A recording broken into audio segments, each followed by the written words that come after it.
It's not perfect. It's not perfect, but it'll do. It's not perfect, but it'll do. Hey, everybody, welcome back. It is another episode of Discombobulated. We are here in Peoria, Illinois. It's a beautiful fucking fall day. Ooh, I felt a raindrop. Fuck. If only I didn't spend this morning walking around to try to find the perfect place to do a podcast. And then as soon as I look at the forecast, they're like, it's going to rain. I'm like, then we'll just do it at the Pavilion. Let's do it at the Pavilion. That classic song. Getting $1 million at the Pavilion. Drop out the suitcase and then I have $1 million at the Pavilion. The Pavilion. I got 1 million pavilions. Who's the lamest rich guy? Like, you know what I mean? Like, if you own, like, something we all know about, that's fine. But you meet a guy and you're like, man, dude, you got a pretty cool car. What do you do for work? Yeah, I own 1 million pavilions. No shit. No fucking shit. Yeah, because if you really think about it, I mean, it's just a roof and a couple eggs. I guess I never really thought about that when I thought about the Pavilion. I know. Not a lot of people do. They think, you know, the housing crisis didn't even fucking affect pavilions. Not in the slightest. The price of pavilions went up. I actually did better in the housing crisis because we don't even have walls on a pavilion. A pavilion is just a roof and legs. You know, every one of us has a person in our life we know that looks like a pavilion. You know, they're very top heavy and then just these fucking little legs but they weather every storm. And you never hear anything bad. You're never like, oh, I got robbed in a pavilion, because you can even get robbed in your house. You can't get robbed in a pavilion because once you're in the pavilion and as soon as you don't want to be, you just get out of the pavilion. I've told you that 1 million times. You go in the pavilion, you get out of the pavilion. You can't corner me. I'm in a pavilion. How long can I say it before it loses all meaning? A pavilion? Never. Because they're so strong. They're dedicated to keeping the wind. It doesn't care. It actually wind's fine. But rain and the sun. You could put a boat in me. Oh, you could put your family here to celebrate the 7th birthday. I do love when you walk up on a pavilion and everyone's like, they give you looks like it's their property. You're like, okay, it's a rentable pavilion that you don't even have to rent. You don't even have to sign up. It's harder to get on an open mic list and to fucking use a pavilion. I just walked right up to this shit. If anyone came up, I'd go, it's my birthday. Kids crying with their mom. Like, I just want to... Also, this pavilion has one of these fucking grills, which, I mean, here's the thing. If you do use those, if you use the standing grills, that's fine. But you better have a tetanus shot in your pocket. You better eat. And as you're taking your first bite of the burger, you fucking stab it in your leg. I almost died because of the most rusted thing ever. They don't even put that under the pavilion because you can't. You'd get smoke caught in the pavilion. The ceiling of the pavilion would look like when it rains in Hogwarts.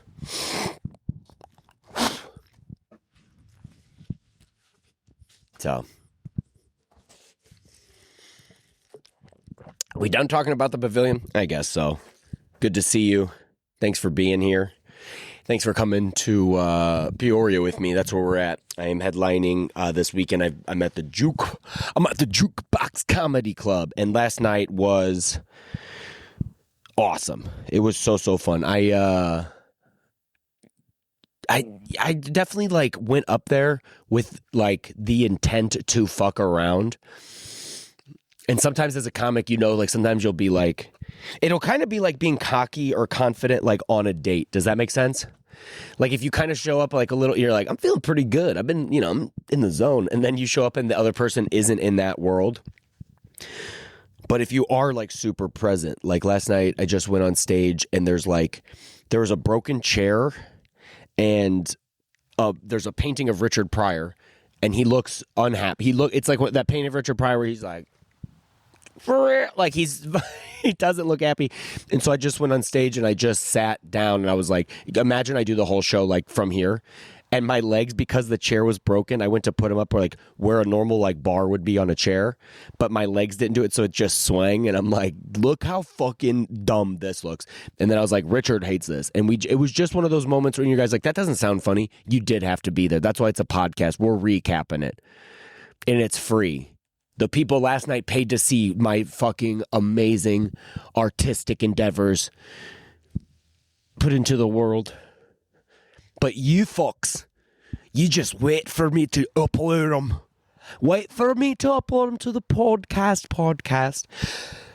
But yeah, it was super, super duper fun. And then after the show, a bunch of people were like just hanging out. That was fun. Like that's, as a comic, I've even sold merch and someone like kind of dips out and you're like, that's fine. But when people want to like hang out and they're like, dude, we really liked you, man. And like after the show, there was a guy and I guess his wife, he puts up phone towers. And so I was just out there, we're talking with him, and there's something fun because I'm so used to hanging out with comics.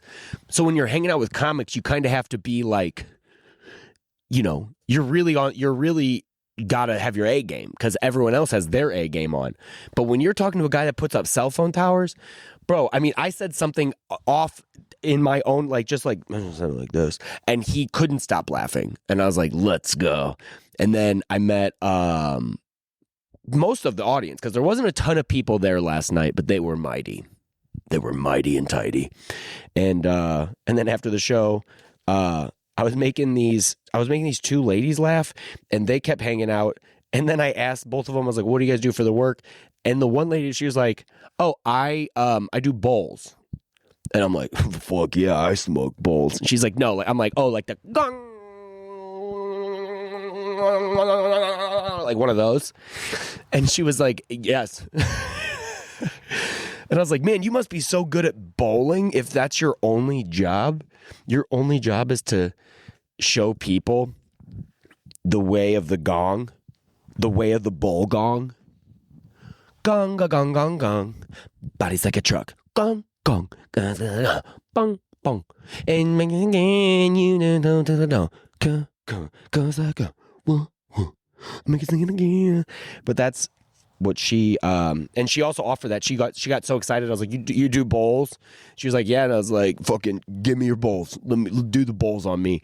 And she goes, let me go to my car. And she's like, oh, I rode with my friend, so I think she's bringing the bowls. I asked her if we could film it. I was like, can we film it?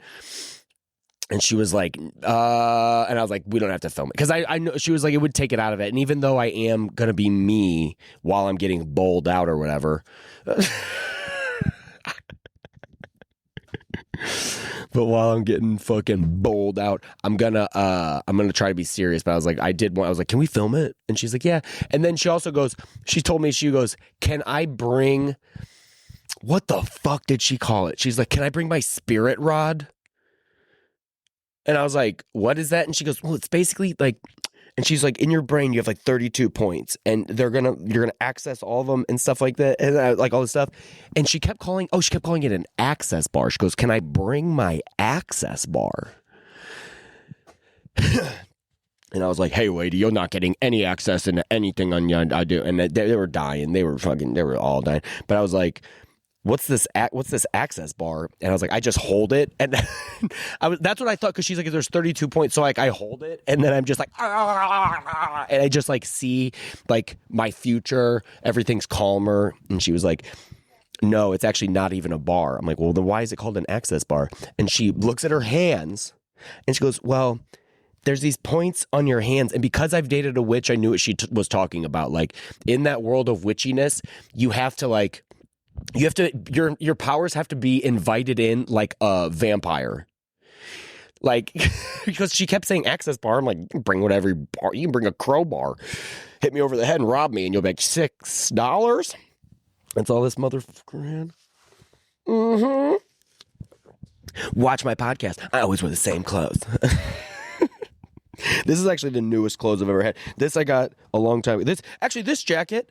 I should probably talk about the access bar, and then I'll talk about that. But she's like, can I bring my access bar? And any witch, if you're a witch, you know, like if you do Reiki or any of that stuff, you have to ask permission before. You can't just, like, if you were on a bus and saw someone who was sad, you couldn't you couldn't do that. You couldn't just give them, you can't just, you have to get their consent, which I think is, great. But I guess I'm like, she was like, can I bring them? And I said, yeah. And I was like, but what if I said you couldn't bring basically your hands? Because your hands is what hits like the 32 points. Would you have just cut your hands off or just like left them outside? Just did the bowling outside and you're like, well, whatever resonates in here, it'll kind of like, it'll be like when someone cuts someone's grass and they're like, I'll get the strip that kind of combines both of our yards. You don't got to worry about that. That's how much it's gonna affect me. But yeah, so she's like, and then she said there's something in your subconscious that's like can access more stuff. And so she's like, would you like me to access that for you? I'm like, fuck yeah, bitch. Are you crazy? I have no concept of calm. Like I had explained to her that I've been trying for years to meditate. Dude, I've called friends, like comedian friends who like meditate. I've talked to people who, are in the world of Reiki or like any of that stuff. And I've tried every single one. And the only one that works for me is like active meditating. And maybe this helps you. And I do this thing where I brush my teeth and I do this like fucking pigeon pose. Like got one thing up. You brush with your left hand and I combine these two things. You do that. And then once I'm done, you have to say you love yourself 10 times in the mirror. And if you can't do that and you keep giggling your little ass off, you can just say it to any 10 things you want. It can be a thing. You can give your love to a thing if you want, but you have to mean it every time. And then you do that. And then I hyperoxygenate myself 25 times. But you got to be careful because sometimes if you do it too hard, everything will kind of start to sound like you're like listening with like United Airline headphones. Like everything will sound really tinny, but look incredible. So just be careful. Just be careful what you wish for. And yeah, I just lost my train of thought, but it's okay because we got a lot going on. We're on the road. I'm in Peoria right now. Before that, we were in Omaha. And then before that, we were in Kansas City. And then before that, I was in Reno. And dude, you can kind of hear it in my voice. I'm tapped out. And I'm not just saying this. I do love being on tour. I'm the luckiest guy in the world. I've wanted this my whole life to just be a comedian. I'm so lucky that I get to do this. But my sleep schedule is so fucked. And that's fine, but it's even like, you think you're like, all right, this sucks. I think I can get used to this. And I left Reno in the morning and flew all day and then got to Houston at like 11. And because the next day I was going on the road with Tatum, I went to Tatum and their family's house and I went and I stayed there and I got there and I took a shower and I laid there like this for 25 minutes. For 25 minutes, I just laid there like this, did that thing where you kept fake sleeping, kept like rubbing my arm into my head, thinking that's what would make me go to sleep. Like I was about to almost like crawl in a circle like a cat and see if that would make me fall asleep. And as soon as I did, I woke up to my alarms. Like, and they did that thing where like your alarms go off. And I just look at my alarm and I'm just like, what if I don't care about any of my job today? Maybe I just go to bed. But I could hear Tatum outside because she was outside just waiting for like the Uber. So I get up and I go outside and we both basically do this with our eyes. We both like try to prove how awake we are and we just go, good morning. Like you open your eyes as big as you can. You're like, I couldn't be sleepy if I was like this. And she was like, how are you doing, dude? You seem like you're exhausted. I'm like, I am, but let's go. And so we get to the airport. We're still in a good mood. And then as soon as we get there, we're like, all right, let's kind of like fucking find a place to try to lay down. And then immediately woke up and it's like, our plane's boarding. And Tatum, she was more tired than me, I guess, because I only got 25 minutes of sleep, so I didn't get to like dip too far into like the REM or whatever. But Tatum, she was sleeping hard because sometimes it's like harder. Like when you get like about 4 hours to 5, like that amount of sleep sucks. It really, really does. And so we get to the airport and I wake up. I'm like, shit, we got to get on the airplane. And I go to wake Tatum up.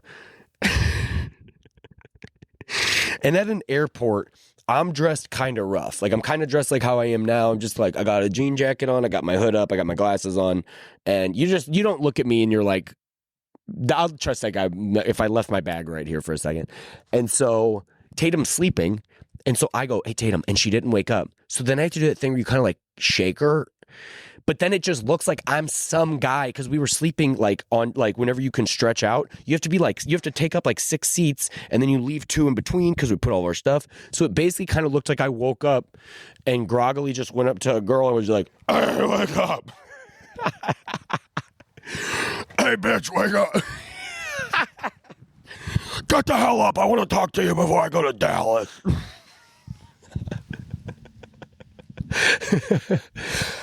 Thank God she woke up. I feel like security was going to come over and be like, you got to stop touching that woman. And so she woke up. We like run over and we're like getting on the plane. We're like, this is my name. And so we run over there and then, yeah, we were so fucking tired. Like she was tired too. But I mean, at this point I hadn't gotten any sleep.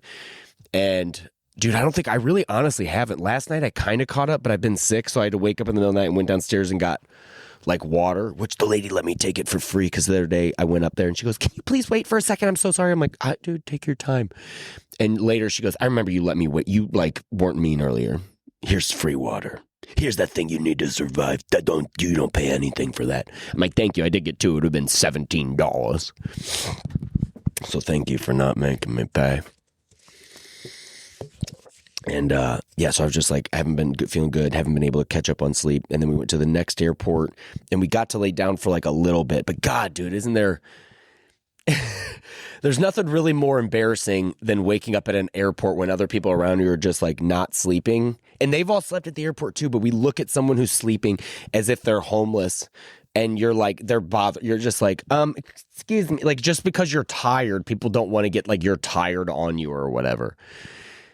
And so I'm at the airport and I wake up and dude, it sucks. You just like, whenever you wake up at the airport and you're like, you almost don't want to stretch because you don't want people to, you're like, no, I was laying down. And then you wake up and then you try to like sit up and then you want to stand up immediately. But if you're me, you have a boner and there's no purpose for the boner. I think my blood's just making sure everything's okay.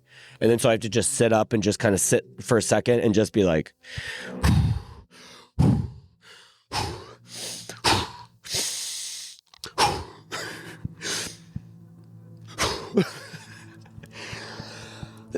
kind of try to stand up and you're like, that's fine enough, and just kind of like walk with my ass out. Yeah, I'm still healthy down there.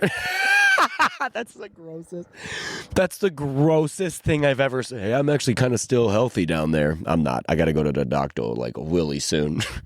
Hey, I'm not trying to freak out, but my dick's sizzling. It's anytime I put it in, it sounds like a fajita.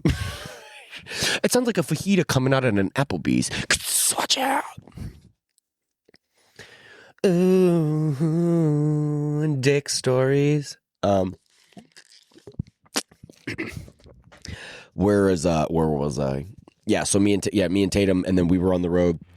And because we had so much traveling in between shows, we didn't get to sleep. And then also I had to go to Peoria, so I had to get up way before her and leave. And so she got up at like, I don't know what time she got up because I think she texted me she got up at like 9, but I got up at like fucking 4 a.m.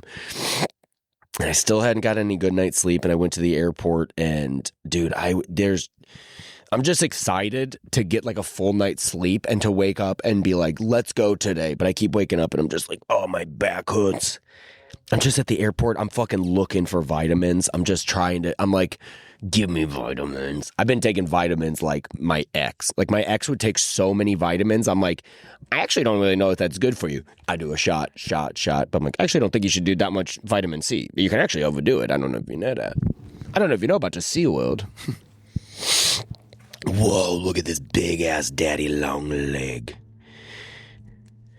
Look at this big ass daddy.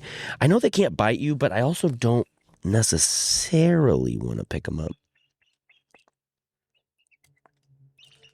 No, don't be afraid. Be not afraid. I come before you always. Come follow me. Can you see that? And I will give you strength. Look at the spider. The spider! Looking at the corner. Super fucking normal. All right. That's it. That's my daddy. That's my daddy long leg. People don't ever say that. Like, if their dad's dead, they don't look at a daddy long leg. They're like, that's probably my papa. They only do it with beautiful things. Thanks for being a part of the podcast. And just like the Koopaburra or whatever on a fucking Frontier flight, you're the guy for this show. My papa long legs. It didn't even rain. Oh, fuck, it's starting to rain. Yeah, so I've just been tired. But you know what? Hey, I've been tired at other jobs and stuff too, and this one does make me happy. And so whenever I wake up, I'm even being better about like packing beforehand, because God, I kept lying to myself. You don't go to bed. Wake up in the morning and pack. When your body and your brain have no idea how to talk to each other, that's when you should do it. That's when you should do underwear math. That's when you should be like, do I need 6 pair of socks or every sock I've ever seen or had in my life? Give me how much? I love that TikTok, dude. I love that TikTok where he's like, all right, I'm going to be gone for 3 days. 3 pairs of underwear should be good. But what if I shit my pants? And then he packs another pair of underwear and goes, but what if I shit my pants twice? I think that's one of the funniest TikToks I've ever seen in my life. But what if I shit my pants again? Because we all have the same thoughts, and I think we got to be more honest. Why are those 2 planes? I don't know if you can see them, but they're flying like they're dating. I don't think you're supposed to do that. Hey, what's up, Bill? I can't hear you. We're in the fucking atmosphere. But, yeah, what else is new? Oh, yeah, I was talking about with this this hoodie is mine and I sell it, so I can buy that. And then these pants, all my pants weren't fitting me anymore, and I was like, I think it's time to not be a skinny jeans guy. I now hang out with Dan Marsala, so I don't need to dress like him. It's actually more embarrassing once you're buddies. I'm not trying to look like you. Hey, can I sing that song really quick? And so I'm like, I got like these pants, which they're fine. They were I buy one get one, and so I got these pants. But this jacket I bought a couple of years ago after Nikki had taken me on the road, Nikki Glazer, and I was talking about that earlier. But this is, dude, Nikki Glazer hosting Saturday Night Live is one of the coolest things I've gotten to see in my time doing stand up. Because she's the first person to ever take me on the road. She was very sweet and kind to me whenever I started stand-up, and that's never stopped. Like she's definitely the comic that people will be like, "What's Nikki like?" And I'm like, even better than you might expect. Like, she's incredible and then some. And I'm very fortunate to know her, and she is hosting Saturday Night Live tonight, which is crazy. That is the most like American comedy thing that there is to do, and I'm so excited for her. Like I'm very excited to do my show tonight, and then I'm probably gonna race back to the hotel to just watch it in the and just sit on that bed and just like by myself. But yeah, dude, she was the first comic to ever take me on the road, so I'm happy to like see this. Like I was thinking about it the other day, and it was like making me emotional. And you guys are like, you're such a fucking pussy. I'm like, I am. I wear my emotions on my sleeve, and right now my sleeves are getting a little damp and wet. But yeah, I can't wait to watch. I just can't, not can't believe it. That's not the right word, but I just can't like, I think believe how lucky I am to be like a part of the world. Because I thought I wanted to do stand up to like become an actor, but now that I do it, it's like I'm just happy that I do it, and I know all of the people in this world. Because like, dude, I know people on Saturday Night Live. I've helped people on Saturday Night Live get their first guest spots. It's just crazy. Like, I knew Marcelo Hernandez. Like, we were on the road and I met him, and I'm like, you're hilarious. Let me see if Carly will give you a guest spot on the show. Which was way out of my, should never have asked that. I should never have went. I'm like, I'm the feature. Would you want put this guy on the show? I mean, he is going to end up on Saturday Night Live, so I must know something. But it's just we live in a really, really good time for SNL. Cam Patterson is on the show now. Like, dude, I think this is gonna be an incredible season. And I don't ever even talk like I don't even like how I'm talking, but it was all just to say I'm super excited for Nikki. And dude, it's incredible. It's so fucking incredible. I know she's gonna kill it, and I can't wait to see it and watch some fucking sketches. Because I'm excited for the monologue. But I'm so excited to watch her do some silly fucking sketches, bro. Oh my God. Let's go. So that's what I'm going to do tonight. And then I get back on an airplane. And, I'll tell you this. When I get on an airplane now, I'll tell you what. Because I can't fly first class. I don't have that kind of money. But what I do have is a flight on United. And if there's any chance, if I sit down on one of those big planes, I had the 4 seats.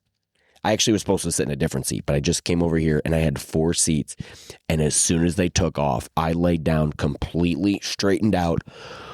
Oh, and if that is not poor first class, I don't know what is, bro. I love poor first class. You lay down. You lay down. And then they come by and every once in a while you kind of pretend like you just laid down. Do you want coffee? No, you can fucking pour it on my feet, though, because they're a little chilly hanging out the sides. Bobby, you take your shoes off on a flight? I fucking do. Come fucking tell me that to my face you don't like that. And I'll kick the shit right out of you with my bare feet in your mouth. That might have made someone a little hard, but I like that. Yeah. I love when people, dude, I don't like when people take their shoes off at an airport. Then fucking cool. Keep dressing up at the airport. You have a blast doing that. No one else is doing this. And you're not going to change it. Like, I've never been in an airport and saw someone dressed nice and I was like, that's what I'm going to do. I'm going to do that and not take my shoes off. The only time I keep my shoes on is if they stink. And I'm lying. I don't. But I just paid $300. You think I'm keeping my shoes on? I've never paid $300 and kept my shoes on for anything in my life. So yeah, it's like one of the best parts. And dude, I was in Reno and I was trying to save money because you're trying to gamble and have a good time. And I'm in Reno and I go to this coffee shop one day and they give me the cup and they go, hey, just so you know, that's 70-cent refills, like anytime you want to bring it back in. And I'm like, you ain't got to tell Bob twice. And you should have seen this fucking cup by the end of the week. I'm like, will you refill it? And there's just pouring out the bottom. I'm like, thank you. I saving money, but I had to go I got to drink it out of the bottom before it hits the ground. So yeah, it was an incredible time. Incredible world. Incredible. We're lucky this life that we live. We're lucky. And, yeah, dude. I'm very happy. We live in a great time. A lot of good ass things are happening. It is raining, but I don't really care. I don't care that I have to walk back in the rain because I can smoke a joint. I can smoke a joint on the way. Go over there and chief her up. Hey, you guys want to get fucking chiefed? Which no one really does anymore. Even my friend the other day, I was like, do you want to smoke? She was like, I don't really smoke anymore. I'm like, what happened with everybody? And they're like, I don't know. Shots. Everybody, shots. Everybody. Funky Bob Medina. Funky fall Medina. It's a beautiful fall day. It really is. And I'm excited to get out in it. I'm going to go back. I have to edit this. So if you're listening to this, I already did that. Picture me doing it naked. No, don't do that. Don't want you to get too hard at the end of the pod. But that's the pod, and I'm excited. It's starting to rain pretty hard, so I'm going to have to get out of here. But thank you guys for listening. Thank you for supporting the podcast. Please join the Patreon if you have not already. That's where all the good bonus content happens. I have merch for sale. Come out and see me. Come out and see me on tour. You can come out and see me with Cactus Tate. I will be on tour with her. And yeah, support live comedy. I love you. You love me. We're a happy family. And now I'm gonna go and smoke a fucking joint. That's what I do. That's the whole point. Bobby, cut it right here. Hey, Bobby, you're editing it. Cut it right here. Why didn't you fucking Bobby cut it? 3, 2, 1, now. Bye.